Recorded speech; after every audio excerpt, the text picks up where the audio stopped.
And here we go. Hello, everybody. Welcome to Track Feedback on Friday the 13th, January 2023, as we journey through space and time. Ha ha. Hey, Matt. Hey, Scott. What's going on with the Basement plugin? I'm curious. I saw your post about Basement. And here we go. Hello, everybody. Monitor is up. I haven't looked at that yet, so I'm kind of curious what is going on with the Basement plugin. And let's get to our Discord view. So, track feedback today. We had a couple tracks to play through. I'm going to play through Scott's track. And before that, I want to show you what I've been working on with something new and get your feedback on that. So, let's see. Matt Schultz, hope I can be of help today. Had a 3-hour mix session exporting version 1 now. Oh, cool. Hey, if you get version 1 up, drop it in Discord. I think we can get to that today because we don't have a ton of tracks. Let me get into what I wanted to show you as of new stuff. So here's the thing. I'm making a new kind of lesson, and I want to tell you what it is. And my first question is going to be, does this make sense to you? Because it's kind of different. You know, I make these session lessons with a tutorial built inside Live, and I'm extending that in a new way. For 2023, I wanted to focus more on the creative, fun part of making tracks, meaning like the early stages of creating crazy sounds, layering them up, making loops and drops and peaks and finding the song structure. Eventually we get to the mix, and I love teaching technical mixing and reviewing that kind of thing, but I went a little heavy in the technical mix direction and not so much into the creative fun. So what I realized is like, now that we know tracks need sound design, song structure, and the mix, I thought, well, why don't we make a template that pushes people to do those three things? Almost like a construction kit, okay? So I'm gonna show you this live set, and I want to know if this makes sense. So here it is. This is basically a session view production template. Okay, so a lot of people make templates that are basically a timeline with a track in the arrangement, with the sounds done and the mix done, and you can change the MIDI notes and get a song that's like your own, but it's kind of a copycat thing where you're basically just changing the bass line or melody or whatever, and then exporting whatever there is using their complete structure. So it's not really an original song, and I don't think people would feel too much ownership of that if they're sort of copying or reverse engineering or learning from it. But I thought, you know, a construction kit might be kind of a fun thing to do, combining a lesson in session view with some instruments and stuff to play with. So this is what it looks like, and it goes down. If you look at the master channel, there are these sections where instructions start here. 8-bar loop, something about 2 scenes, the beat and the build-up. That's a lesson, review of what we learned. Then we get into the song sections where you can play through intro, drop, gap, drop, build-up, what comes next, main drop, bass and beat, simple section at the end that everybody loves, then a little bit of gap and an ending mix-out, which is a structure a lot like any Dinats track or something like that, where, you know, it goes up to the climax, comes back down, and then a little bit more review at the end to talk about what we learned. So it's a session lesson that takes you through a track. We've got, for inspiration, some sounds, especially this lead, ADSR lead, which is super tweakable, and you can play around with it. Forgot to turn on my push this morning. And then when you're going through the lesson, you can play these different things and like learn about them.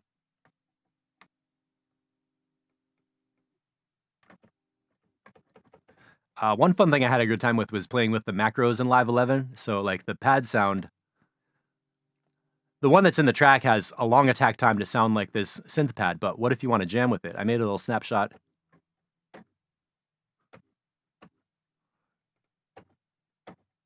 To give you some options of like a starting place. So when you want to rebuild your own track with different notes, you got a couple of options.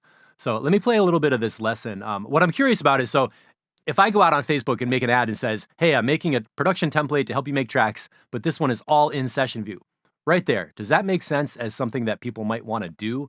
Because it makes sense to me as a person who likes to jam, improvise, play things on the fly and kind of feel a track. But I don't know if that's going to make sense to the rest of the Ableton world. Can't hear the Ableton track. Not loud enough. All right. Well, let me try playing the Ableton track. Oh, shit, I see what's going on.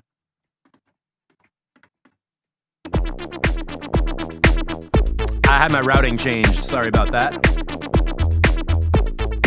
Make sure that's all coming through. So that's the basic 8-bar loop. Give me a yes if you can hear that. And in the session lesson, I'm talking about that and giving instructions. Let's get started. In the next scene, you're going to hear the 8-bar loop. This is a basic idea that any producer might come up with when you're just layering sounds like kick drum, bass line, synths, and beats. The cool thing is it's... Okay, so I think you're going to be hearing that now because I can see it on my broadcast meter.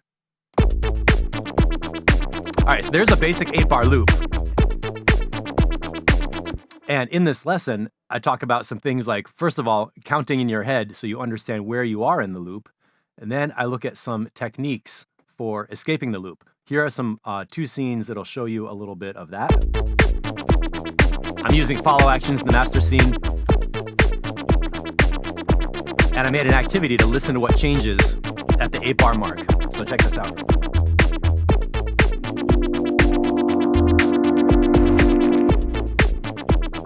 Scene 2, what happened is the kick drum goes to a variation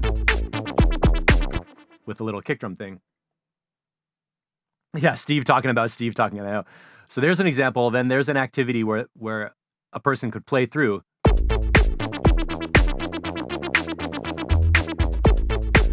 And get to experience that. Then there's a little theory about the beat and the build-up, how electronic music comes from 2 basic scenes. One has the beat, and then one you cut the beat and make a build-up, right? So listen to what happens in this build-up. There's some really cool automation in this lead synth that demonstrates how to create sound design by tweaking things and making a build-up happen just within session view. So basic technique, cut the beats, cut the hi-hat in the breakdown, tweak some knobs. You can see this synth is getting all tweaked. Follow actions are going to take us back to the drop.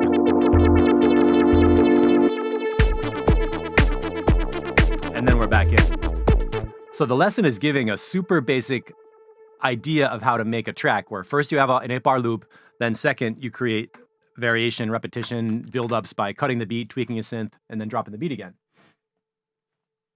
Matt, did you just copy the clips and then tweak them? Yes, this synth is a bunch of MIDI notes, and the next one is the same thing with a little bit of variation in the MIDI notes and then automation. But essentially what I did was I took the original 8-bar loop idea, copied the clips, and made some variations. So then there's an activity, and then we get into the actual song structure. I'm not going to play through the whole 5-minute track, but it goes through that kind of thing with intro and the different song sections. Maybe I'll do a quick little run through.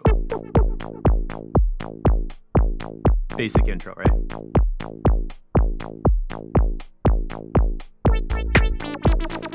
I like a lot that there's these labeled clips that tell you what sound is coming in, so you can just kind of fire these off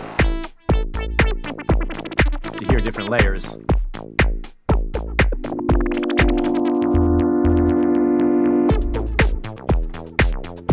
So now we're in that kind of section.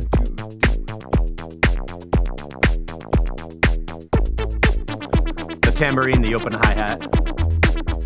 This build-up has a scene called Tweak ADSR Lead here,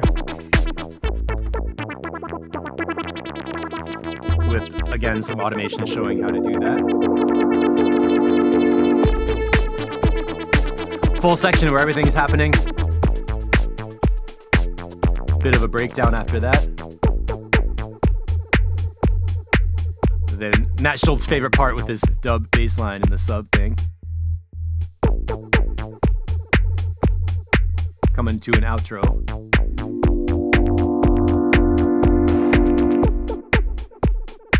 So this is what I just showed you is what I call a session view template. The template gives you song structure where you can play through these scenes and create your song on the fly by launching whatever scenes you want. And then it also gives you a template for sounds where you have a bass line, a lead, and chords that you can play, you can tweak, you can change the MIDI notes, make your own track within this structure. And then finally, when you're done with that, you can hit the big red button, play a couple scenes, and end up with a song that is yours by going through your own build-ups and song sections, make it as long or as short as you want. But it's not a cookie cutter copy of the arrangement. So let me stop and read the comments. Scott, this is exactly how I play a track from session view to decide how the arrangement will go. Mostly how it will start.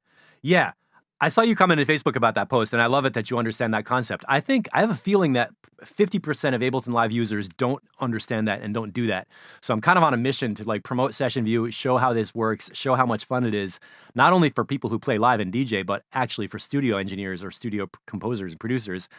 I think it's the best way to get a really cool song form that feels fluid and gives you the opportunity to like fine tune your mix at the end for a final mix. Matt, the sub bass groove is ace. So you guys, seriously, if I go out here and just start saying to people, here is a session view production template, here's what you get, synths you can tweak, a song structure you can modify, and a track you can build. Do you think that's going to make sense? I really want to promote these and start making them like once a month, twice a month, releasing them and having fun with it, because it lets me build tracks that I like and do the fun stuff that I enjoy. And it's promoting an idea and a lesson that I think a lot of people would actually get into and use. So if you don't want to type in a whole long comment, maybe we can answer later in a private chat or something like that. And if you are curious about playing with this, I want you guys to play with this and test it. So here's the product, and I can give you a coupon code in this video because it's unlisted, where you can read about what it is, understand what you're getting. It's priced at $29. Okay, Scott, playable session view template. Yeah, like playable live set, playable session view template. I think the word, yeah, I got it in here. So at the top it says session view production template. As the first thing is like a category of what is this whole thing. This title is the ADSR analog synth, which is the instrument in this one. And when I make the next template, like version 2, it would be like the something something drum rack or whatever. Subheadline, playable live set where you learn to escape the loop using a tweakable synth, blah, blah, blah, blah, blah. And then I tried to explain what it is, what you're going to learn, who is it for different kinds of people. Actually, Scott, I took a screenshot from Discord of how you said that. It flows. How does it help? What do you get and everything? And I would like some feedback on this. This is unlisted, so I can do this. If you put in test 1, just like this, it's going to drop the price to 0, so you can buy it and get it and not have to actually pay for it. So Matt and Scott, if you guys can do this, I would love it if you grab this copy for 0, open the lesson, run through it, and give me some notes on what you think, if there's technical problems or creative problems. The basic thing I want to know is, does it help you learn something about escaping the loop? For a new person who doesn't really use session view, are they going to get the concept of using session view? And then number 3, is it actually feasible to play these synths, create your own track with it, and end up with a piece of music that represents like successfully using the template? You know what I'm saying? So I can drop the link into Discord and give you a version to play with. So I would definitely appreciate some help with that, just to make sure I'm kind of going down the right road on that one. And I think it's going to be a really interesting, I know it's a really interesting lesson and a really cool thing to be doing. It's just a question of how much promotion it takes to get people to understand the basic concept. So thanks for listening to my 10-minute spiel. Now let's open up Spectrum for track feedback, save changes, don't save. Oh crap, no, Scott, that's on 11, yeah. And Matt's on Dub Techno. Yeah, that's on 11, version Ableton 11 Suite. So I guess you're not going to be able to do that, but you already made the comment about the playable live set, which is really important. I'm glad you said that word, because that's, and you're definitely good at giving me marketing tips and everything. So thanks for that. Let's close this out and get over to Discord. Aha, Dub Techno, Principle of Resonance. Freshly mixed. Let's check out Falling Down. Got EQ flat, stereo width is wide.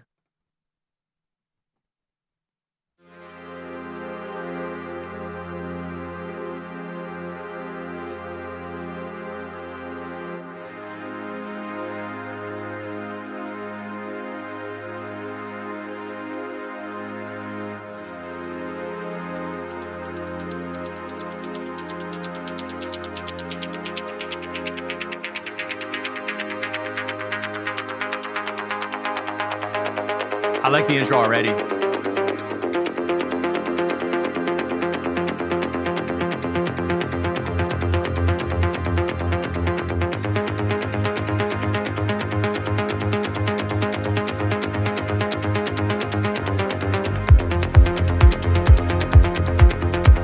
Low end, it's sounding great.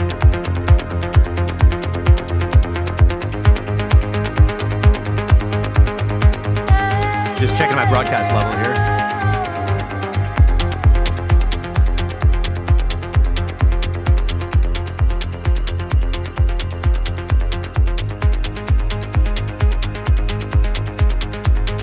Turn my headphones up. I don't want to be clipping in the red on broadcast. Hey Ben, how you doing?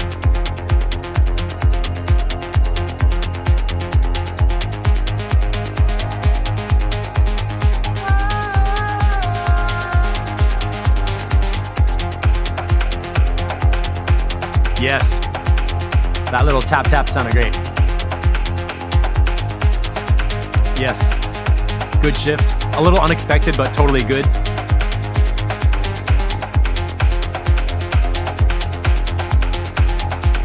Yeah, the stick percussion, I really like that.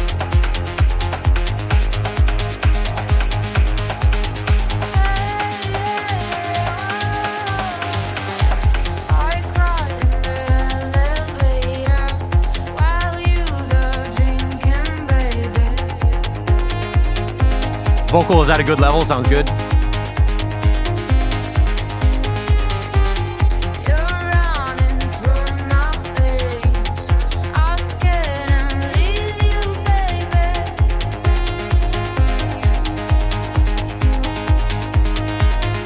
This is awesome, man.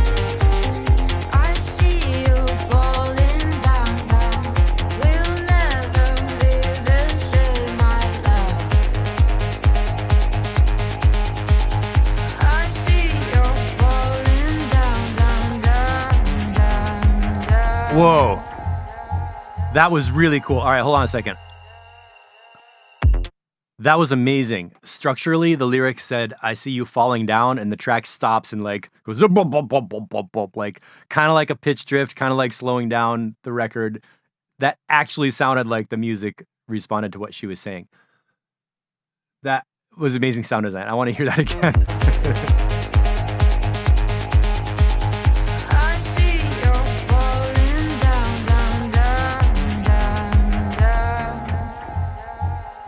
That is so awesome.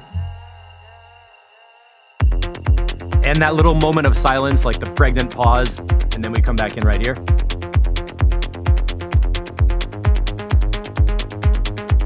This top end, like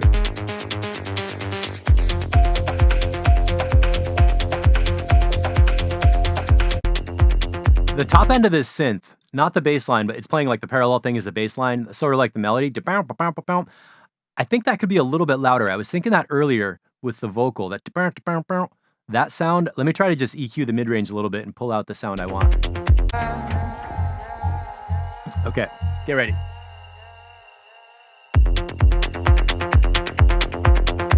Right there, somewhere around 1500 hertz, something like that, in the middle of the mid-range. That sound.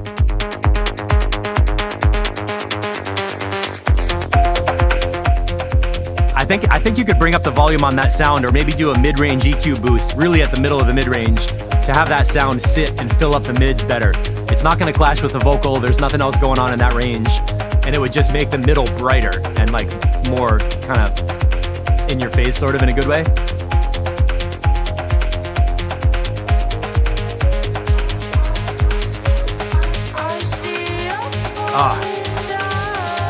I like how you teased that vocal in.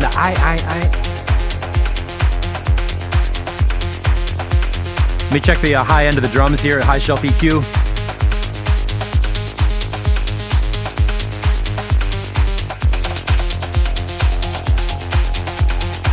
Like maybe the closed hi-hat could be up a little bit louder. The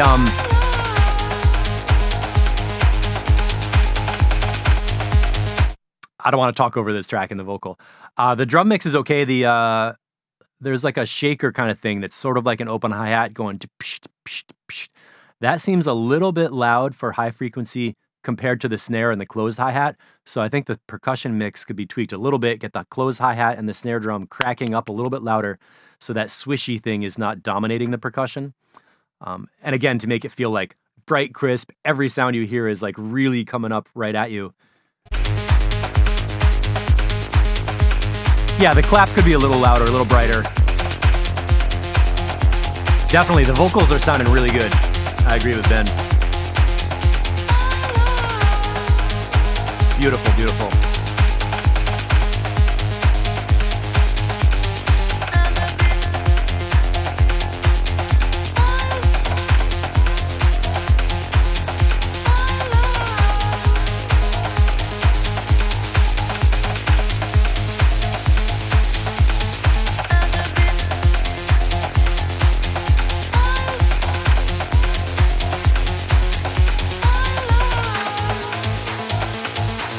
Pitch shift.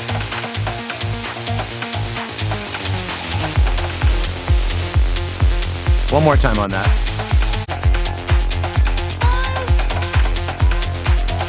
And again, right here, definitely that middle of the mid-range synth thing.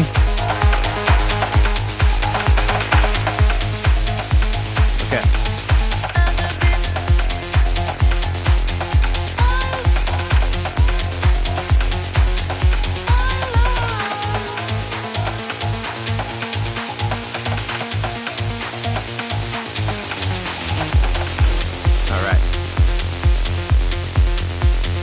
So the low end is totally throbbing. Overall in this mix, the mid-range and the highs could use a little bit of adjustment with that one synth line and some of the drums to make the track feel brighter overall.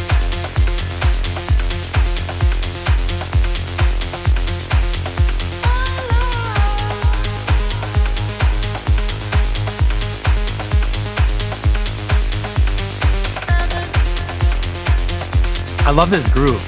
It's like a chicka ticka, chicka ticka, chicka ticka.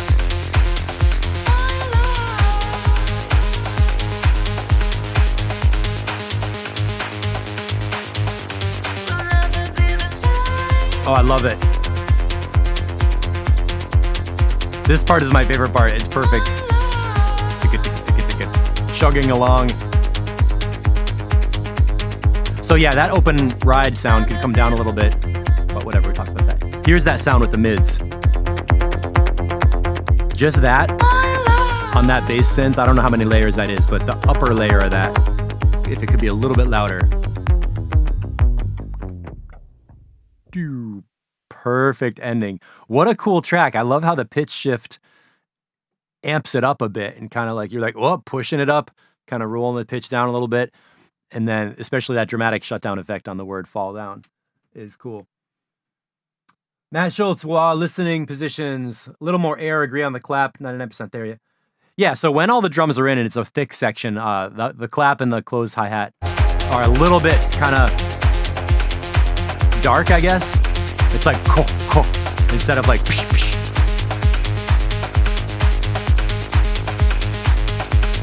But those are minor tweaks in the mix. Song structure is perfect. Everything flows. I really like the way you tease the vocal to come in just a little bit and then fully in there. A little bit of mixed notes and the sound design, creative, cool stuff happening. So this track is, this is version 2. I think version 3 is going to be the big D. Getting it done. Nice work on that one. Did we have an update from Ben? The bagpipe version? Yeah, I think we did this one.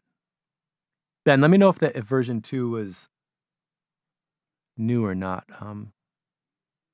We've got the hardest part is not knowing. However, Matt Schultz snuck in with a dub techno track, The Principles of Resonance. So let's check this one out and then we'll get to Ben Hunt. Yeah, cool. Scott, awesome track.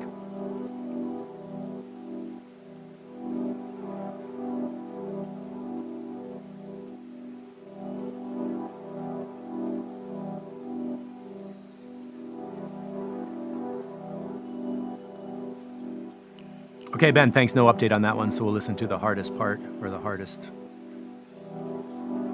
with the pretentious title. I didn't think that title was pretentious. Matt's flying in on the 737 flight from Dub Techno Land.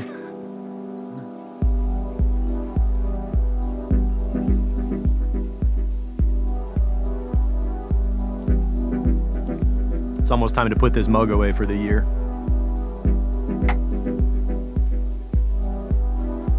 Okay, Matt, so far so good?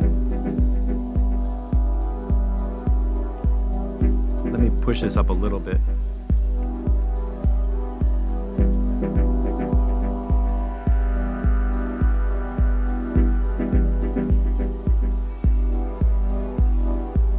I like the background atmosphere. Just a hint of voices or people back there somewhere.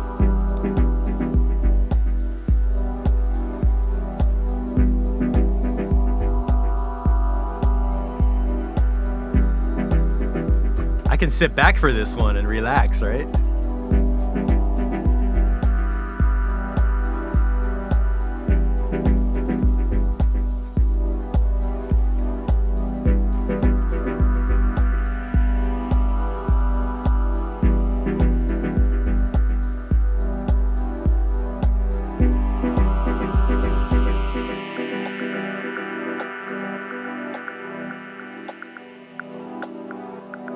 I like this percussion. Sounds like a little wood clave or something. Tuck, tuck, tuck. Yeah, the ride, Scott, yeah. Good. Little accent of that clap with a reverb.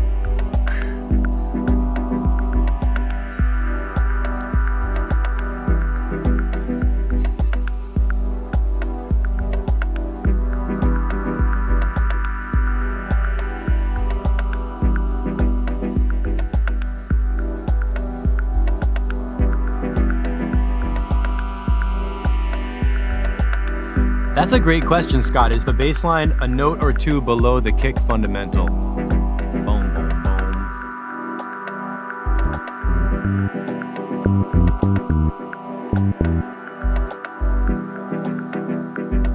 Let me pause this. Because the kick and the sub sound a little bit like this. Like that's the kick.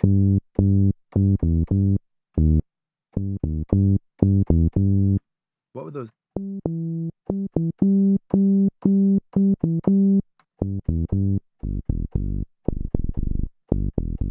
I'm not sure if Matt did that on purpose or not, but it gives it... Oh, bass and kick are both G. Do, do, do, do, boom. Okay. It would be cool to have your sub bass note a little bit different from the kick, so it's like boom, boom, boom, boom, boom, boom. But anyway, still works. 50 hertz, the G.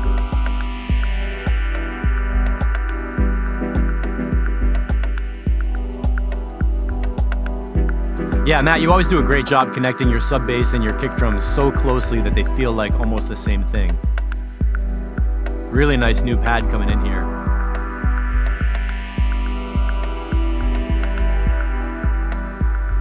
The synth motion is like this slow wave, like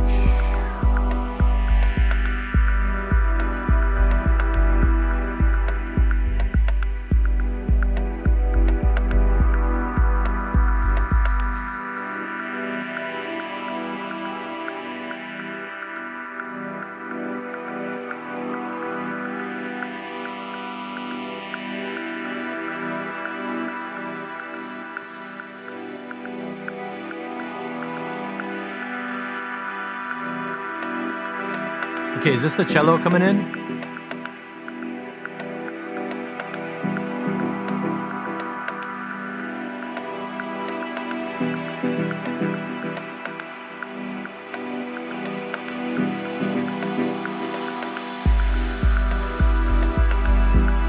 I'm interested in what you said about the chord progression, Matt, with two chords. Are we hearing the two chords right here? Bum, bum.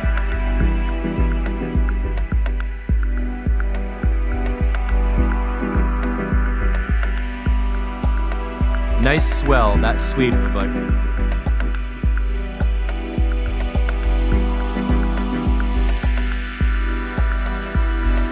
to me this is not really a chord change, it's like different voicings of the same chord where you're just hearing a higher note and then a lower note. So it's working perfectly. I don't think there's any harmonic problem at all unless something else happens in the future.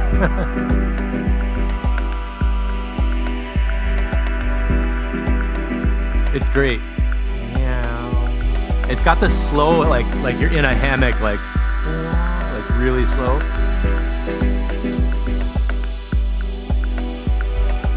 Yeah, these chords are perfect. Don't change anything with the chord notes.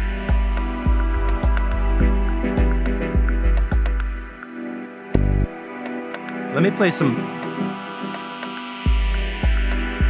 If it'll help, let me pause here for a second. Pause. So we're in E minor, right? When I say voicing, it's like playing one chord in a different way. So first, the basic chord could be like this, and then the second one.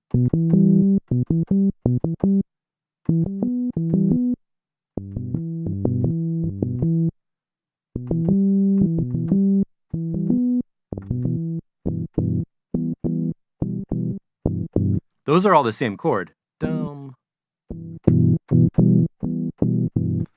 Just it changes which note is on top. So like first inversion, second inversion, third inversion. Same chord, different voicing, different feel, but harmonically it's not actually moving, which makes it super cool.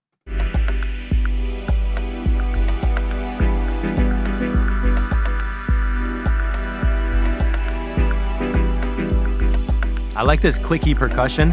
Chaka. What is that?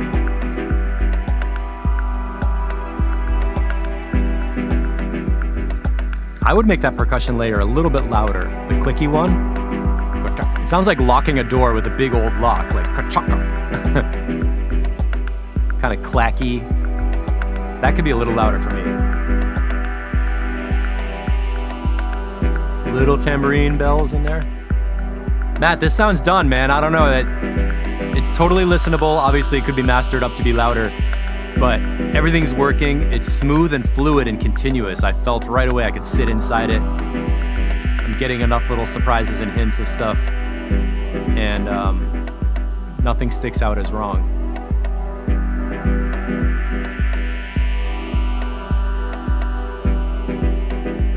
Chord progressions are my current nemesis. I went outside my house and there was a chord progression waiting for me.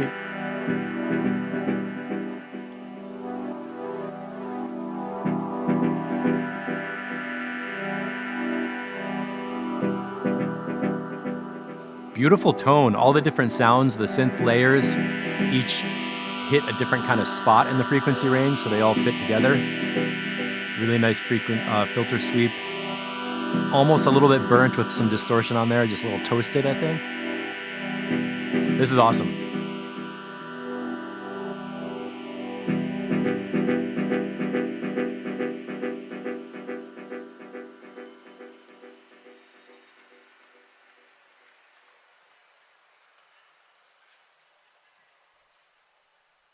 And the ambient ending.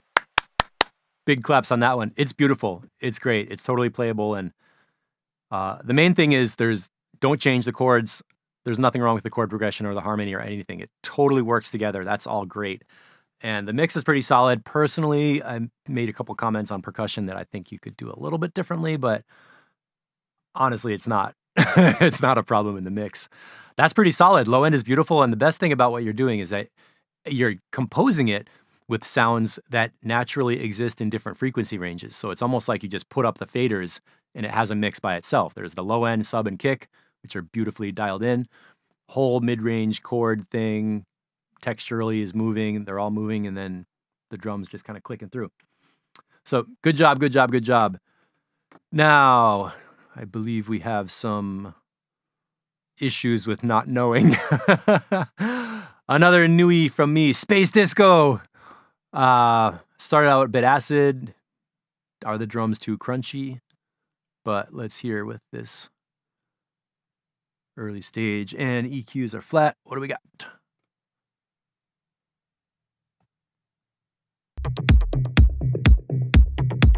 I recognize that kick drum with a kind of ping on top.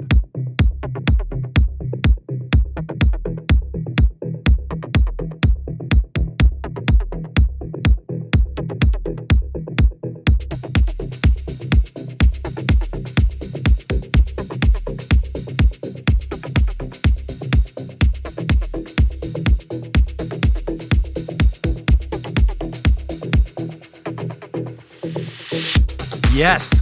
Oh my God, that sweep. I want to hear that again. That actually grabbed my ear. What was that? It was scratchy.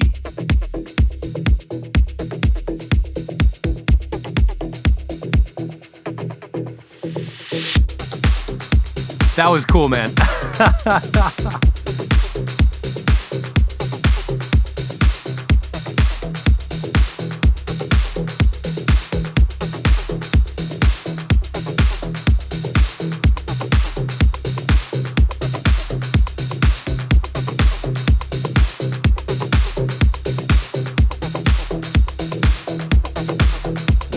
1.5. That just got so wide. I love it, I love it, I love it.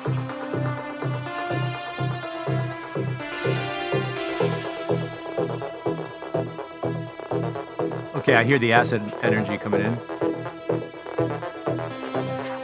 Oh, erosion on that reverse cymbal. You know what that sounded like? Hold on. There's a specific sound I thought that was when you're recording an interview with a lav mic clipped on their clothes or something like that, there's a specific sound where you hear the person talking and their voice is all normal. And then if their clothing or something touches the mic and it's like, whoosh, and suddenly that scrape is super close up, kind of like this. Like when someone accidentally brushes fabric across a vocal mic on a clip-on, it has that sound of like, whoosh, it's so close and so loud, you're like, ah! But here it sounded awesome. Let me roll that back a little bit.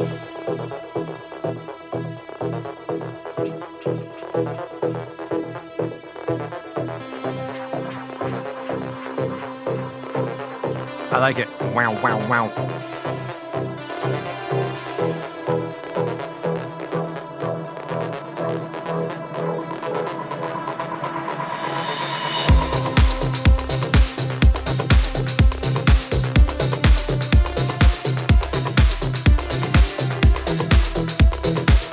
Clap and snare pan left and right.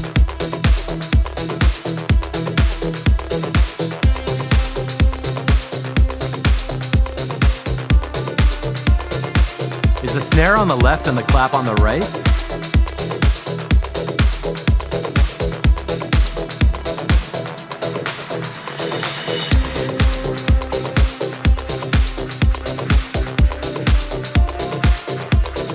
I noticed the echo on the claps. Right now it feels good. At the beginning it was a pretty noticeable delay happening.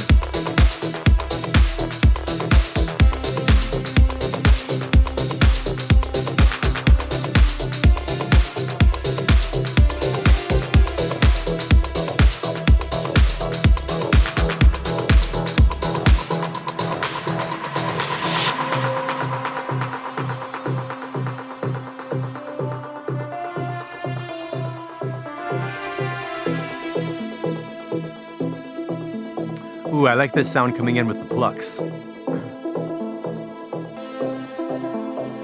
Oh, Ben, I got the panning right. That's good. Yeah, the lead sound too, I agree. I didn't comment yet, but that lead could be stacked up more, thicker, something. I would go for maybe a saturated layer, possibly, or maybe an octave down.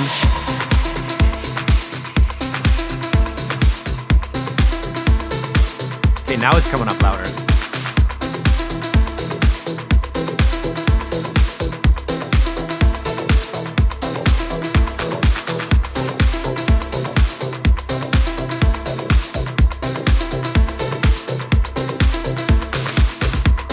That was a cool break.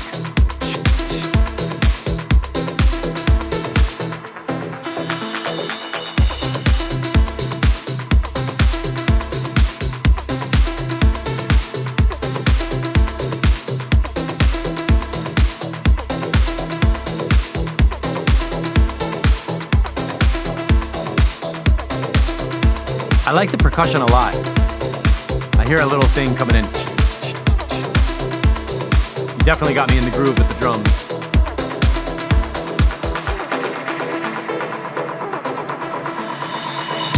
Perfect, perfect, perfect transition.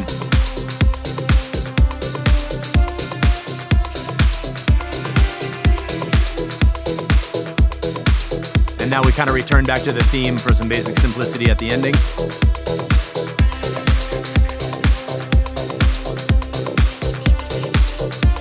Little ear candy going on back there. Like,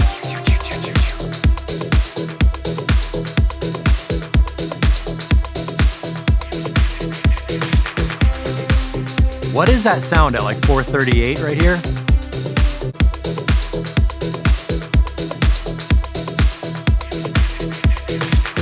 That. Chua, chua, chua, chua. It almost sounded like it might have been a vocal going by.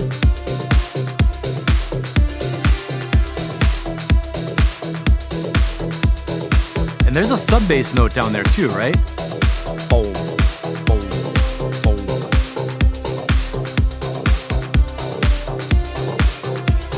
Is that right, Ben? You have a sub bass note on every other kick drum?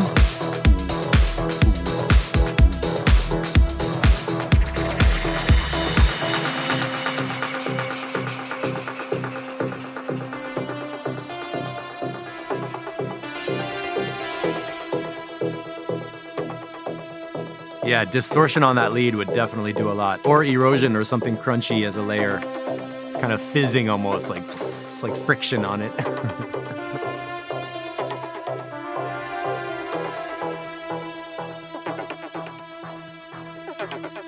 I like that sound. All right, one more time. Let's just go back and hear where did... I want to hear that sub bass, the bottom... play. It feels like there's a sub bass note on every other kick drum. Boom, boom. That's in from the beginning, huh? That's deep.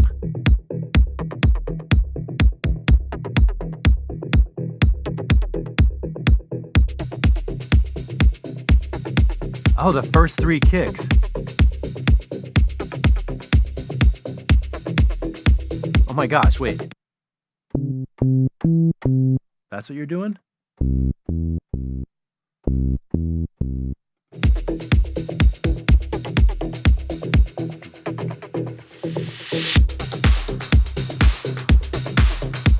Yeah, I hear that now.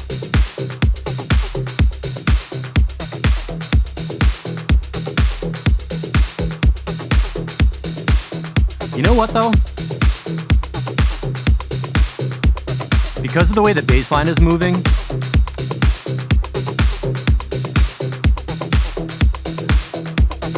I think you could make the sub bass change only along with the bass line. So it would be like you do 4 bars of that and then along with the bass line. Let me play what I'm thinking because I think it would. Right now the sub bass is changing faster than the bass line harmonically. So I think you could do that. Change the sub bass harmony in the same rhythmic structure as the bass line. Let me wait for the bass line to come in.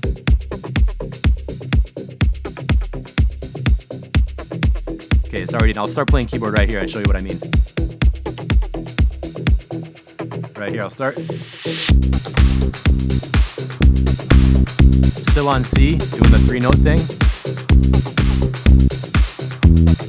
And then I go up to E for 4 bars, right?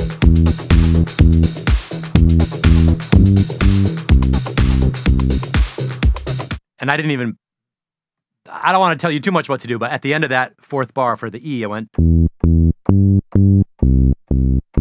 So the sub would be anchoring what the bass line is doing and going through like a 4-bar cycle. So instead of just going like do, do, do, coming back again, you don't really notice it, but that sub is going to be like it doesn't kind of like match the harmony of the bass line in as much like motion as you could. Do, do, do, boom, boom, boom, boom, boom. I don't know. Let me know what you think about that. I think that would help, even though it's very subtle and almost subliminal. I think it would help just to have your harmonies like moving, like the whole thing is moving together. What do you think about that?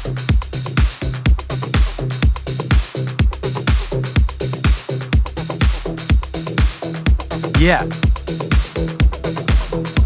Yeah, because right there where the bass line goes up and the sub is still playing the same note C, it's kind of like, I keep getting, like the bass line goes up, but the sub is still dragging me back down. So if the sub goes up, it'll like lift the whole track and you'll be like, I'm up here, do, do, do, and then do, do, do, do, it comes back down. So yay, I love it when we find stuff like that. That's like, it's like a simple edit that doesn't destroy your idea or anything. It just kind of takes what you're doing and makes it a little bit more coherent and a little bit better, or like removing, removing a little glitch that was going on. Now, how would that happen with, and then up here, with the lead? I think that would still work. Yeah, man.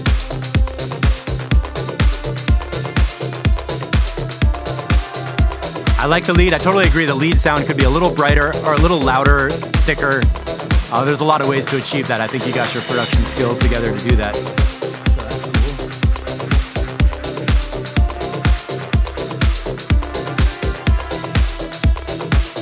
Yeah, it's a cool track, and it feels like you could totally do a rework. That melody is strong enough by itself to be a totally different remix with different drums, almost like an ambient remix at a slower tempo.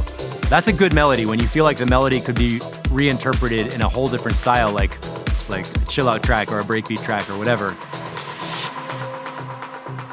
Awesome. And for version 1, you got your ear candy in place, the swells, the transitions. The sound in the transitions was unique enough that it grabbed me with that scratchy kind of thing, the erosion. That was a good idea on there. And the mix is in a good place. Yeah. Scott 100% would play this in a set. That's awesome. Okay, did we get any updates on this one? No, I didn't think so. So Mindbender gave us an update on... Wait, I need to see more of my Discord. Yeah, Ben, give us the stems. Morning after Bronx Feedback, so on the 11th. And let's check that out. Morton's not here with us right now, I don't think.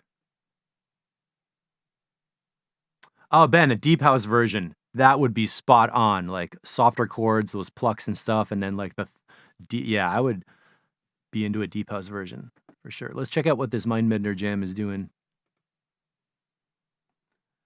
Version 5 final.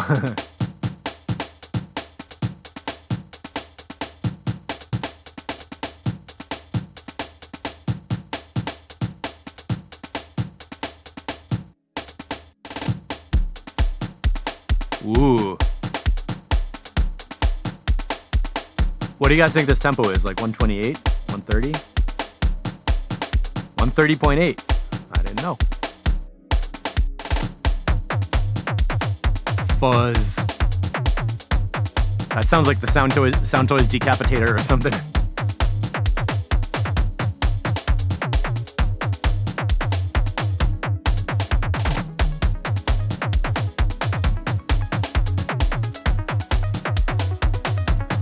Wow, it's like a trance lead mixed in with like a super fuzzy distortion thing.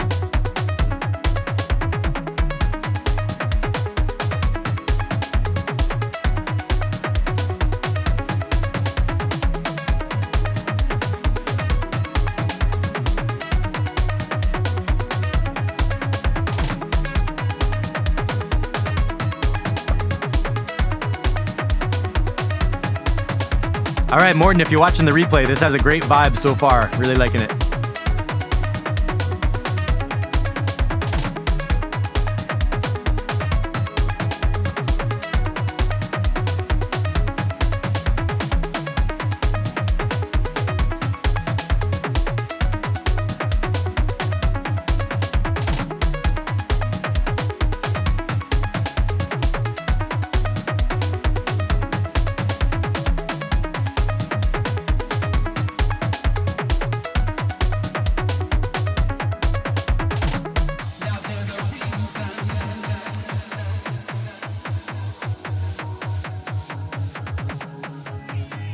All right, that vocal just made it into like a 2-minute intro, and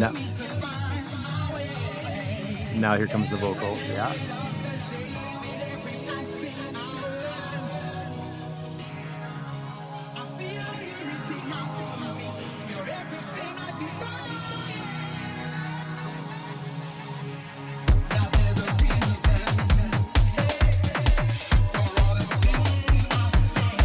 I think that vocal could be a little louder. You guys think so?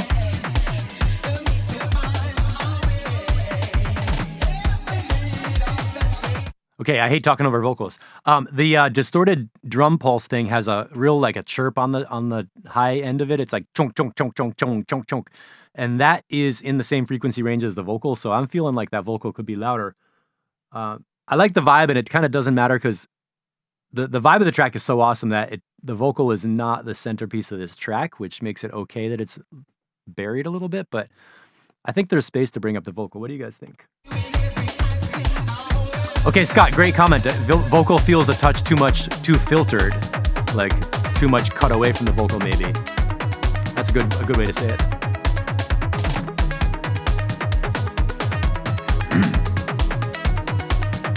This part is solid.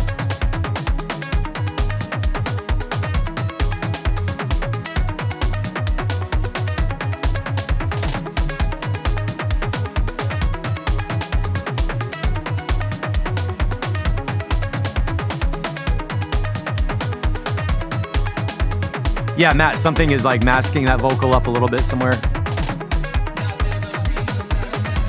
Let's check in mono. Let me go back. The words "now there's a reason."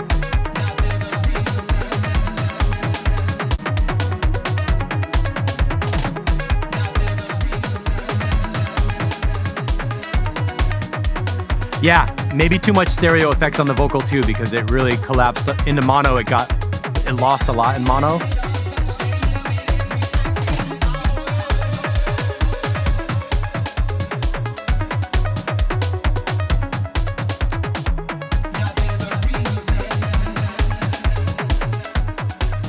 I think the space effects, the reverb, almost feels like it disappears in mono. So I'm thinking the effects might have some kind of phase thing happening.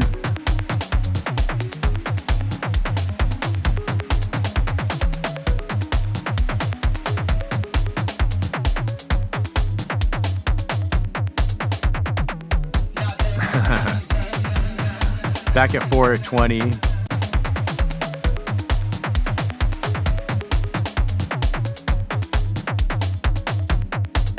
Okay, the effects dry up. Let's go through that again in mono.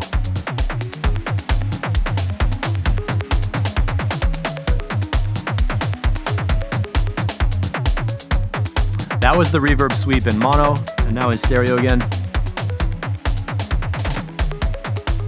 I know that mono makes it feel like less effects, but we really lose a lot in mono here. So check the stereo field on the effects. Matt Schultz, the snare tail is a little bit suspect. I like those notes.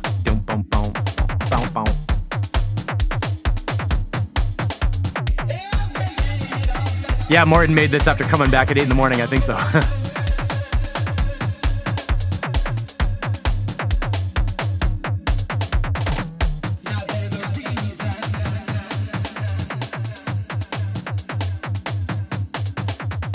Oh, Scott, I see your comment. You already grabbed that thing about the vocal.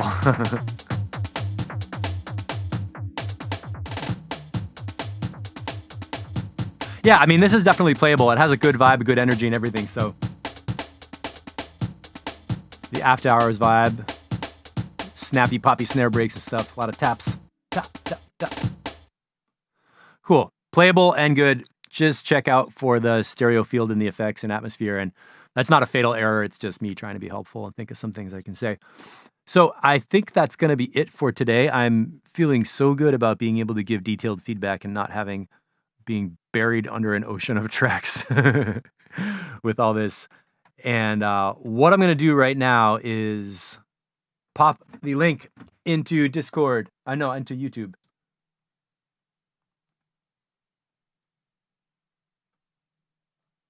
Whoa, test one. Okay, there's the link to that new live set with a playable session view template. And the coupon code is test1. So if you're on Live 11 Suite, Ben or Matt, could you do the test purchase? That coupon code is going to give you a 0 checkout fee. And link works great. What I would love is for you to grab that project, open it up, and give me some feedback on a couple of basic things. Number one, if you find any technical errors, like something muted or a clip that's looping that shouldn't be, I would love to hear about that for just proofreading. But the main thing I want to know is, imagine that you're a person who doesn't use Session View and you want some help with escaping the loop, taking an idea, building it out. I want to get a feel for, like, do you think that kind of a lesson is going to help people expand their ideas into full tracks in a creative way? If you were going to take that and change the MIDI notes and make your own version, would you be able to do that, changing the clips, going through the scenes, firing them off in a different way to compose a track by playing in Session View? I know there's a lot of people who love Session View, and generally that's been more of like kind of like the performers or improvising people just get a bunch of clips and go through them in like this random sort of way, and a lot of people don't turn it into anything. So what I'm trying to show is that you can use Session View to build your song structures and end up with a really amazing version that you can easily edit. The problem I run into is in the timeline, sometimes I make too much and the track is too long or a section is kind of boring and I realize, oh my gosh, I don't need that whole section. So if I want to just hear the arrangement and hear the track without that one thing, it's kind of hard because you can't sit back and listen. What you have to do is like put in a marker and then click the different markers to like play through the song parts in a different order, which you can do in the timeline and it works, but it's kind of hard to hit that marker with the mouse when you're on the fly. If you just get the idea, you're like, oh, where's my mouse? Oh, where's the marker? But in session view, just as a dumb example, when you have your song laid out with different scenes vertically, you can get to a section and feel like, I'm done at 8 bars. I don't need 16 bars of this. And you can just launch the next scene and have something interesting happen. Or my favorite part is when you get to the end of the track and you feel like, oh my gosh, I'm actually feeling like a buildup is coming. You can just go back to a buildup section, fire that scene, and continue into another drop, kind of like going earlier in the timeline, but do it in a different, unique way, still tweaking synths to play with it. Oh, Ben, great. So definitely not a session view user. See if it makes sense.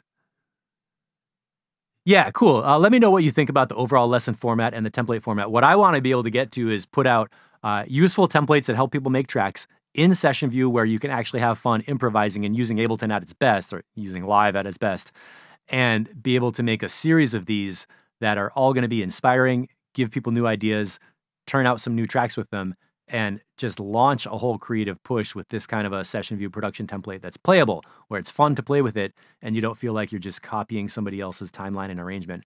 I've never been the kind of teacher who's like teaching people how to imitate deadmau5 or like, here's a famous track, here's how to make it. I have done that to reverse engineer tracks and learn what a producer's doing, but I never thought that was the best way for me to teach. I wanted to kind of give people ingredients and specific techniques and skills and then say, here, do your own thing with these techniques. These techniques work. You're going to use these skills to do it, but you don't have to just copy something mindlessly without understanding at a deeper level of what's happening. So that's where I'm going with it. Thanks for listening to me, blah, blah, blah. And we're about an hour in. You guys know where to find me if you have any questions or anything. Thanks so much for hanging out and being my subscribers and all that. And I think that's going to be it for track feedback today. Yeah, so if you have any questions, type them in, let me know. And otherwise, I'll see you in Discord. Right, YouTube. Right, cool. All right, have a great weekend, everybody.